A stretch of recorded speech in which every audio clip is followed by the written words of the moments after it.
Hello everyone, welcome back to another video. स्वागत है आप लोगों का एक और नए वीडियो में। एक वीडियो में मैंने बताया था कि हम लोग हर एक चैप्टर पर अब प्रैक्टिस करेंगे। उसमें जितने भी इम्पॉर्टेंट ऑब्जेक्टिव होंगे मैं वो बताऊंगा आप लोगों को, और जितने इम्पॉर्टेंट सब्जेक्टिव होंगे वो भी कराऊंगा। तो देखिए, आज हम लोग रसायन विज्ञान केमिस्ट्री का पहला चैप्टर में जितना भी सारा इम्पॉर्टेंट ऑब्जेक्टिव होगा वो मैं आपको बताने जा रहा हूँ। सबसे पहला क्वेश्चन देखिए क्या है। लोहा को जिंक से लेपित करने की क्रिया को क्या कहते हैं? देखिए, ऑप्शन ए है संक्षारण, बी है गैल्वेनीकरण, सी है पानी चढ़ाना, डी है विद्युत अपघटन।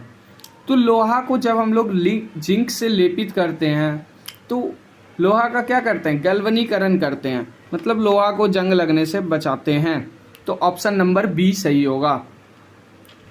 दूसरा, सिल्वर क्लोराइड का रंग क्या है? सिल्वर क्लोराइड, अब देखिए रंग हम लोग कैसे पहचानेंगे सिल्वर क्लोराइड का? सिल्वर कैसा कलर का होता है? उजला। क्लोरीन कैसा होता है? आप लोग नमक खाते होंगे, उसमें क्या होता है? नमक का सूत्र क्या होता है? NaCl, sodium chloride. तो नमक कैसा होता है? सफ़ेद होता है। तो सिल्वर, चांदी भी सफ़ेद, क्लोराइड भी सफ़ेद। तो सफ़ेद और सफ़ेद मिलके क्या होगा? सफ़ेद ही बनेगा। अब जस्ता तथा तनु हाइड्रोक्लोरिक अम्ल की अभिक्रिया के फलस्वरूप निम्न में से कौन सा गैस बनता है? अब जस्ता मतलब जिंक। जिंक को जब हम लोग हाइड्रोक्लोरिक अम्ल के साथ अभिक्रिया कराते हैं तो हम लोगों का क्या बनता है? देखिए, इसका जिंक Zn+ HCl,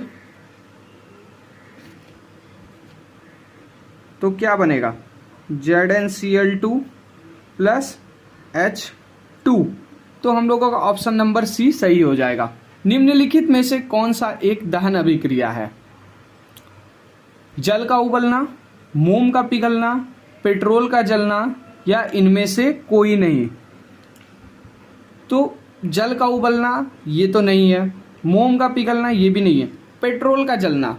देखिए, दहन क्या होता है? दहन होता है जब कोई चीज़ जलता है और उससे ज्वाला निकलती है, तो उसे हम लोग दहन कहते हैं। तो पेट्रोल जब जलता है तो उसमें आप लोग देखते हैं ज्वाला निकलती है, और इससे क्या मिलता है? हम लोगों को ऊर्जा मिलती है और रोशनी मिलती है। अब साग सब्जियों का विघटित होकर कंपोस्ट बनना किस अभिक्रिया का उदाहरण है? साग सब्जी जो गल जाते हैं, मतलब कंपोस्ट हो जाते हैं, सड़ जाते हैं, तो वो उसका बनना किस अभिक्रिया का उदाहरण है? तो ये क्या है? ऊष्माक्षेपी अभिक्रिया का उदाहरण है। निम्न में से कौन सही है? तो देखिए, यहाँ पर एक जो है वो धोने का सोडा का सूत्र लिखा हुआ है। अगर आप लोगों को याद हो तो दूसरे चैप्टर में इसका सही से दिया हुआ है सारा कुछ। तो Na2CO3 × 10H2O, ये क्या है? धोने का सोडा का सूत्र है। अब देखिए, आगे बढ़ते हैं 7 नंबर पर। निम्न अभिक्रिया में अपघटन की अभिक्रिया कौन है? अपघटन मतलब वियोजन अभिक्रिया। वियोजन इसमें से आप लोगों का कौन सा अभिक्रिया है? देखिए, वियोजन में क्या होता है? एक बड़ा यौगिक टूटकर 2 या 2 से ज़्यादा यौगिक में टूटता है। तो ये तो नहीं हो सकता, ये भी नहीं होगा, ये भी नहीं होगा। तो हमारा ऑप्शन नंबर सी देखिए, KClO3 एक बड़ा यौगिक है, ये टूटकर 2 छोटे यौगिक में बदल रहा है। तो ऑप्शन नंबर सी सही होगा। अब बढ़ते हैं आगे। Fe2O3 + 2Al मतलब ferrous oxide plus aluminium, aluminium oxide plus ferrous, दी गई अभिक्रिया किस प्रकार की है? तो ये आपको बताना है कि कौन सी अभिक्रिया है। तो आप लोग अगर इसमें देख पा रहे होंगे तो एल्युमिनियम क्या कर रहा है? फेरस मतलब लोहे को विस्थापित कर दे रहा है। तो ये विस्थापन अभिक्रिया हो जाएगा। अब श्वसन किस प्रकार की अभिक्रिया है? श्वसन कैसी अभिक्रिया है? उपचयन, संयोजन, अपचयन या ऊष्माशोषी? तो श्वसन जो है वो हमारा उपचयन अभिक्रिया है। अब देखिए, CuO + H2, Cu + H2O किस प्रकार की अभिक्रिया है?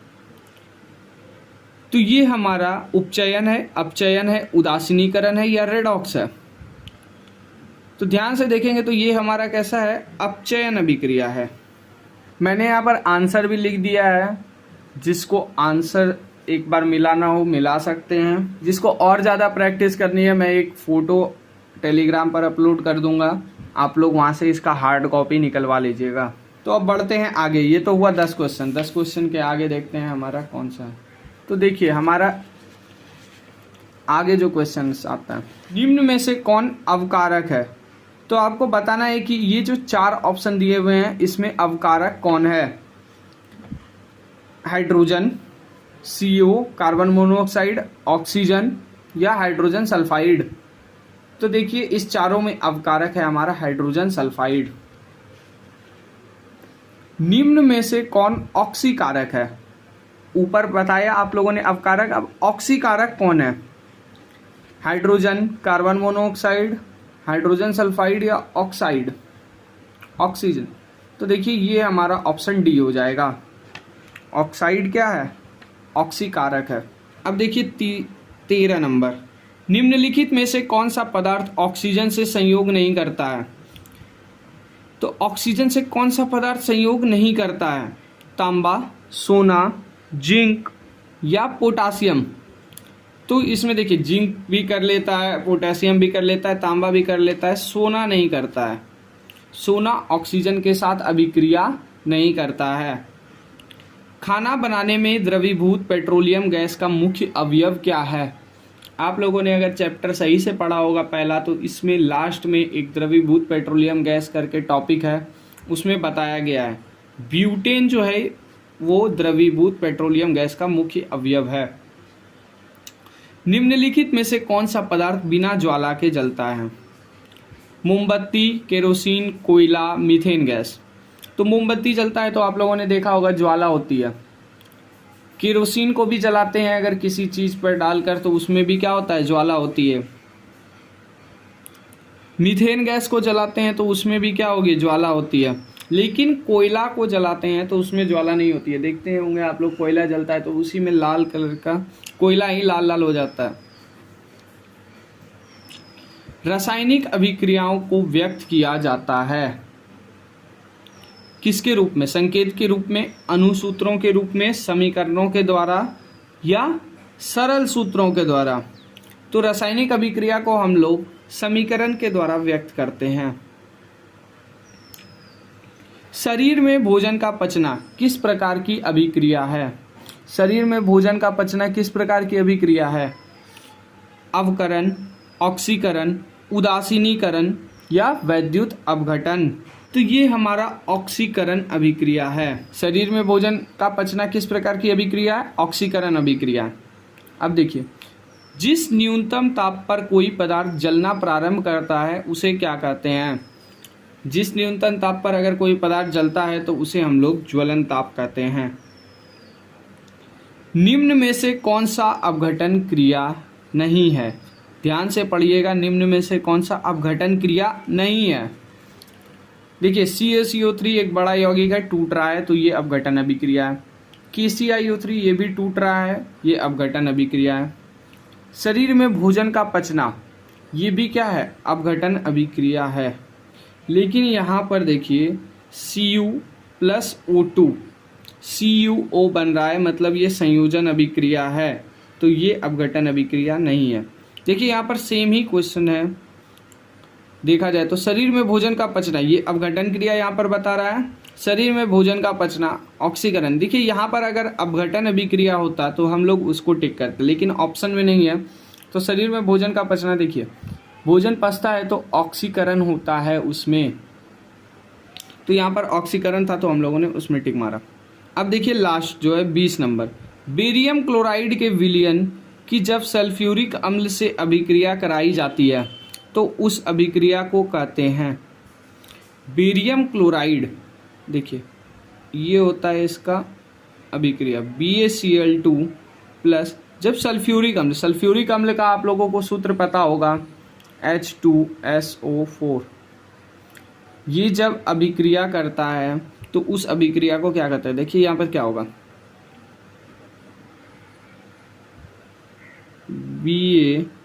BaSO4 प्लस HCl, तो इसको आप लोग संतुलित कर लीजिएगा।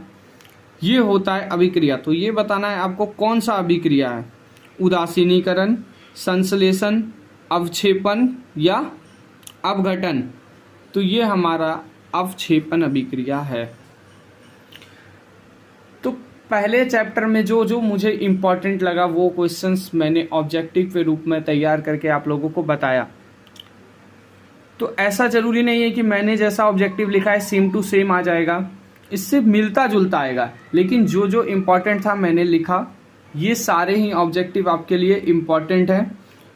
तो डेली आकर यहाँ पर आधा घंटा प्रैक्टिस ज़रूर कीजिए हर एक चैप्टर पर। आपको जैसे अभी ऑब्जेक्टिव हुआ, अब हम लोग सब्जेक्टिव करेंगे, तो ऑब्जेक्टिव खत्म होने पर सब्जेक्टिव करेंगे। डेली प्रैक्टिस करिएगा तो आपका प्रैक्टिस भी हो गया और आपका रिवीजन भी हो जाएगा। तो चलिए बढ़ते हैं अब आगे। अब हम लोग इसका सब्जेक्टिव पार्ट करते हैं। तो देखिए सब्जेक्टिव हम लोगों का आ चुका है। इसमें सबसे पहला क्वेश्चन जो है उसको बताने से पहले अगर आप लोगों को वीडियो अच्छा लग रहा है तो अपने दोस्तों के साथ शेयर करें ताकि वो लोग भी पढ़ें और उनका भी रिवीजन हो सके। और जो लोग चैनल पर नए हैं वो सब्सक्राइब कर लें। तो देखिए सबसे पहला क्वेश्चन क्या है, लोहे की वस्तु को हम लोग पेंट क्यों करते हैं। ये सब जो क्वेश्चन होता है ना, ये एग्जामिनर का फेवरेट टाइप होता है, मतलब रीज़न बेस्ड वाला, जिसमें कि हम लोगों को कोई रीज़न देना पड़ता है। तो लोहे की वस्तु को हम लोग पेंट क्यों करते हैं, ऐसा सब क्वेश्चन आपको मिले तो ज़रूर से ज़रूर प्रैक्टिस करें। तो ये सब क्वेश्चन बहुत ज़्यादा इंपॉर्टेंट हो जाता है। देखिए पेंट करने से लोहे का पदार्थ का ऊपरी भाग छिप जाता है, वह वायु के सीधे संपर्क में नहीं आता है, जिसके कारण उसमें जंग नहीं लगता है। इसलिए पेंट करने से हम लोहे के पदार्थ को जंग लगने से बचा सकते हैं। हम लोगों को एक वर्ड में पता है कि लोहे के पदार्थ को हम लोग पेंट क्यों करते हैं, ताकि हम लोग उसको जंग से बचा सकें। लेकिन अब एक वर्ड में तो हम लोगों को आंसर लिखना नहीं है, ये 2 नंबर क्वेश्चन में आएगा, इसको हम लोगों को डिटेल में लिखना है। तो पेंट करने से क्या होगा, लोहे के पदार्थ का ऊपरी भाग छुप जाएगा और वह वायु के सीधे संपर्क में नहीं आएगा, और वायु के संपर्क में नहीं आएगा तो क्या होगा, उसमें जंग नहीं लगेगा। इसलिए हम लोगों को लोहे के पदार्थ को पेंट करना जरूरी है। अब तेल एवं वसा युक्त खाद्य पदार्थों को नाइट्रोजन से प्रभावित क्यों किया जाता है। तेल एवं वसा युक्त जो खाद्य पदार्थ है उसको नाइट्रोजन से प्रभावित क्यों किया जाता है। कहने का मतलब आप लोग जैसे चिप्स वगैरह खाते हैं तो उसमें नाइट्रोजन गैस भरा हुआ रहता है। हम लोग नाइट्रोजन गैस ही क्यों भरते हैं और कोई गैस क्यों नहीं भरते हैं। तो देखिए तेल एवं वसायुक्त खाद्य पदार्थों की वायुरोधी बर्तनों में रखने से उपचयन की गति धीमी हो जाती है। अब ऐसा जगह रखेंगे जहाँ पर कि वायु प्रवेश नहीं कर रहा है, तो उसमें जो उपचयन अभिक्रिया होता है उसकी गति क्या हो जाती है, धीमी हो जाती है। तेल एवं वसायुक्त खाद्य पदार्थ को नाइट्रोजन से इसलिए भी युक्त किया जाता है ताकि उसमें उपचयन ना हो सके। नाइट्रोजन से हम लोग प्रभावित इसलिए करते हैं ताकि उसमें उपचयन की अभिक्रिया ना हो सके, जिसके वो जल्दी खराब ना हो, वो लंबे समय तक चले। तीसरा क्वेश्चन देखिए क्या, कॉपर सल्फेट में, यहाँ पर कॉपर सल्फेट के होगा, कॉपर सल्फेट के विलयन में लोहे का एक टुकड़ा डाल देने पर विलयन का रंग क्यों बदल जाता है। अब जब आंसर देखिए, जब लोहे के एक टुकड़े को कॉपर सल्फेट के विलयन में डुबोया जाता है तो वह भूरे रंग का हो जाता है। तो इसके लिए अब देखिए ऐसा क्वेश्चन मैंने एक आंसर लिखने का आप लोगों को तरीका बताया था, तो जिसमें आप लोगों को लगे कि आपको अभिक्रिया याद है तो आप लोग अभिक्रिया भी लिख दें। ऐसे क्या होगा, एग्जामिनर पे अच्छा इम्पैक्ट पड़ता है, वो आपको पूरे नंबर देगा। जब लोहे के टुकड़े को हम लोग कॉपर सल्फेट में डुबाते हैं तो वो भूरे रंग का हो जाता है। क्यों? क्योंकि लोहा कॉपर सल्फेट के घोल में कॉपर को विस्थापित कर देता है। लोहा जो है वो कॉपर से ज़्यादा क्रियाशील होता है तो वो उसको विस्थापित कर देता है। इसलिए जब हम लोग कॉपर सल्फेट के विलयन में लोहे का टुकड़ा डालते हैं तो विलयन का रंग बदल जाता है। अब देखिए डेफिनेशन, उत्प्रेरक से आप क्या समझते हैं। वैसे पदार्थ जो स्वयं रासायनिक प्रतिक्रिया में भाग नहीं लेते हैं, या वैसे पदार्थ जो रासायनिक अभिक्रिया में भाग नहीं लेते हैं लेकिन प्रतिक्रिया के वेग को बढ़ा देते हैं। रासायनिक अभिक्रिया के वेग को क्या होते हैं, बढ़ा देते हैं या घटा देते हैं, उसे हम लोग उत्प्रेरक कहते हैं। जैसे आप लोगों को एग्जाम्पल देना बहुत ज़रूरी है डेफिनेशन वाले, परिभाषा वाले क्वेश्चन में। जैसे Fe फेरस, लोहा। उत्प्रेरक की उपस्थिति में बेंजीन के हाइड्रोजन परमाणु का क्लोरीन द्वारा विस्थापन। अब इतना आप लोगों को अगर नहीं याद रहता तो आप लोग जस्ट बस Fe लिख कर आ सकते हैं, लेकिन आप लोगों को ये बताना होगा कि कैसे हुआ, और नहीं भी बताते हैं तो भी कोई बात नहीं, आप Fe भी लिख दीजिएगा तो भी आपको नंबर मिल जाएगा। अब देखिए इसका अभिक्रिया क्या, C6H6 बेंजीन का सूत्र होता है, उसमें क्लोरीन के साथ अभिक्रिया कर रहा है तो C6H5Cl और HCl बना रहा है, तो उसमें जब Fe को उत्प्रेरक के रूप में इस्तेमाल करते हैं तो अभिक्रिया का वेग क्या हो जाता है, बढ़ जाता है। अब 5वां नंबर क्वेश्चन, वायु में जलाने से पहले मैग्नीशियम रिबन को साफ क्यों किया जाता है। बहुत इंपॉर्टेंट सवाल है, बहुत बार पूछा भी जा चुका है एग्जाम में। वायु में जलाने से पहले हम लोग मैग्नीशियम जो रिबन होता है, रिबन जिसको आप लोग बोलते हैं, उसको हम लोग साफ क्यों करते हैं। यदि मैग्नीशियम रिबन वायु के संपर्क में रहता है तो उस पर सफ़ेद रंग की मैग्नीशियम ऑक्साइड की परत जम जाती है। मैग्नीशियम जो है वायु में ऑक्सीजन के साथ अभिक्रिया करके मैग्नीशियम ऑक्साइड बना लेता है। यह परत मैग्नीशियम के जलने में अवरोध पैदा करती है। मैग्नीशियम रिबन को जलाएंगे तो ये उसमें क्या करती है, अवरोध पैदा करती है। इसलिए मैग्नीशियम रिबन को जलाने से पहले हम लोगों को उसको साफ कर लेना चाहिए। इसमें एक ऑब्जेक्टिव भी बन सकता है, मैग्नीशियम रिबन को साफ किससे किया जाता है, तो मैग्नीशियम रिबन को साफ रेगामार से किया जाता है। अब देखिए 6वां नंबर क्वेश्चन, विस्थापन अभिक्रिया क्या है। आप लोगों के बुक में 5-6 तरह की अभिक्रिया है, आप लोग सबका डेफिनेशन याद रखिएगा, एग्जाम्पल याद रखिएगा। विस्थापन अभिक्रिया क्या है, उदाहरण दें। वह रासायनिक अभिक्रिया जिसमें एक अधिक अभिक्रियाशील धातु अपने से कम अभिक्रियाशील धातु के यौगिक को यौगिक से विस्थापित कर देता है, उसे विस्थापन अभिक्रिया कहते हैं। एक रासायनिक अभिक्रिया जिसमें कोई एक धातु है वो दूसरे धातु से क्या होगा, अधिक क्रियाशील होगा, तो वो अपने से कम क्रियाशील धातु को उसके यौगिक से क्या करता है, विस्थापित कर देता है। एग्जाम्पल देखिए, Fe+CuSO4। लोहा जो है वो कॉपर से ज़्यादा क्रियाशील होता है, तो लोहा कॉपर को यहाँ से क्या करेगा, विस्थापित कर देता है। देखिए FeSO4 बना लिया और कॉपर को अलग भेज दिया। अब ये जो लाइन है, ये लाइन अगर आप लोग लिखते हैं तो एग्जामिनर पे अच्छा इंपैक्ट पड़ता है, वो आपको ज़्यादा नंबर देगा, मतलब पूरा नंबर देगा, ज़्यादा तो नहीं दे सकता लेकिन हाँ काटेगा भी नहीं। इस रासायनिक अभिक्रिया में Fe जो Cu की अपेक्षा अधिक क्रियाशील है उसे विस्थापित कर स्वयं को प्रतिस्थापित कर रहा है। Fe जो क्या है वो Cu को विस्थापित कर रहा है और खुद उस जगह पे प्रतिस्थापित हो रहा है। तो ये कुछ इंपॉर्टेंट क्वेश्चंस हैं जो मैं आप लोगों को बता रहा हूँ। आप लोग एक बार याद नहीं करना, आप ये लोग एक बार वीडियो पूरा अंत तक देखिए, आप लोग देख भी लीजिएगा तो आप लोगों का एक बार रिवीजन हो जाएगा। देखिए 6 नंबर क्वेश्चन तक तो हो गया, अब बढ़ते हैं आगे। 7 नंबर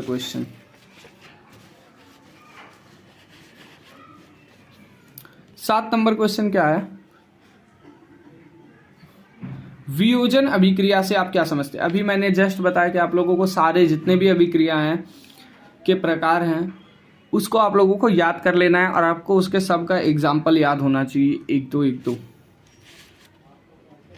जब एक बड़ा यौगिक टूटकर 2 या 2 से अधिक यौगिकों में परिणत हो जाता है तो वैसी अभिक्रियाएं वियोजन अभिक्रिया कहलाती है। ऐसी अभिक्रिया जिसमें एक बड़ा यौगिक होता है वो 2 या 2 से अधिक यौगिकों में टूट जाता है तो उसे हम लोग वियोजन अभिक्रिया कहते हैं। जैसे यहाँ पर देखिए 2KClO3, यहाँ पर क्या हो रहा है, एक बड़ा यौगिक है और वो 2 छोटे यौगिकों में टूट रहा है, तो ये कैसा अभिक्रिया है, वियोजन अभिक्रिया है। अब 8वां नंबर क्वेश्चन, ऊष्माक्षेपी एवं ऊष्माशोषी अभिक्रिया का क्या अर्थ है। अब ऊष्माक्षेपी अभिक्रिया किसे कहते हैं, एक तरह से पूछ रहा है ऊष्माक्षेपी अभिक्रिया किसे कहते हैं और ऊष्माशोषी अभिक्रिया किसे कहते हैं। ऊष्माक्षेपी अभिक्रिया ऐसी अभिक्रियाएं जिनमें ऊष्मा निकलती है ऊष्माक्षेपी अभिक्रिया कहलाती है। देखिए ऊष्माक्षेपी होगा मतलब ऊष्मा निकलेगा, ऊष्माशोषी होगा मतलब ऊष्मा अवशोषित होगा। शोषी से आप लोग समझ सकते हैं अवशोषित करना, तो दूसरा अपने आप याद हो जाएगा, एक में निकलता है एक में एब्जॉर्ब करता है, अवशोषित करता है। तो ऊष्माक्षेपी का उदाहरण देखिए, CH4+O2। देखिए मीथेन जो है ऑक्सीजन के साथ अभिक्रिया करके कार्बन डाइऑक्साइड, जल और ऊर्जा बनाता है। अब देखिए ऊष्मा शोषी अभिक्रिया, ऐसी अभिक्रियाएं जिनमें ऊष्मा अवशोषित होती है उसे ऊष्मा शोषी अभिक्रिया कहते हैं। आप लोग को एग्जाम्पल लिखना बहुत ज़रूरी है, एग्जाम्पल लिखिएगा तभी ज़्यादा से ज़्यादा नंबर मिलेगा। अब अवक्षेपण अभिक्रिया से क्या समझते हैं, उदाहरण दे। जब दो विलयनों को मिलाया जाता है और उनकी अभिक्रिया से श्वेत रंग के एक पदार्थ का निर्माण होता है जो जल में अविलेय होते हैं, तो इस अविलेय पदार्थ को अवक्षेप कहते हैं, और जिस अभिक्रिया में अवक्षेप का निर्माण होता है उसे हम लोग अवक्षेपण अभिक्रिया कहते हैं। देखिए जब दो विलयनों को मिलाया जाता है तो उसमें एक श्वेत रंग का जो पदार्थ है जो कि जल में अविलेय होता है, मतलब जल में नहीं घुलता है, उसे हम लोग अवक्षेप कहते हैं। और ऐसा अभिक्रिया जिसमें अवक्षेप निकलता हो उसे हम लोग अवक्षेपण अभिक्रिया कहते हैं। एग्जाम्पल यहाँ पर लिखा हुआ है, आप लोग एग्जाम्पल देख लीजिए, और भी एग्जाम्पल है बुक में, आप लोग उसको याद कर सकते हैं। तो एग्जाम्पल देना बहुत ज़रूरी होता है ऐसे सब क्वेश्चन में। श्वसन को ऊष्माक्षेपी अभिक्रिया क्यों कहते हैं, 10वां नंबर क्वेश्चन है। हमें जीवित रहने के लिए ऊर्जा चाहिए, यह ऊर्जा हमारे भोजन से मिलती है जिसे हम खाते हैं। हम लोग जो खाते हैं उससे क्या होता है, हम लोगों को ऊर्जा मिलती है।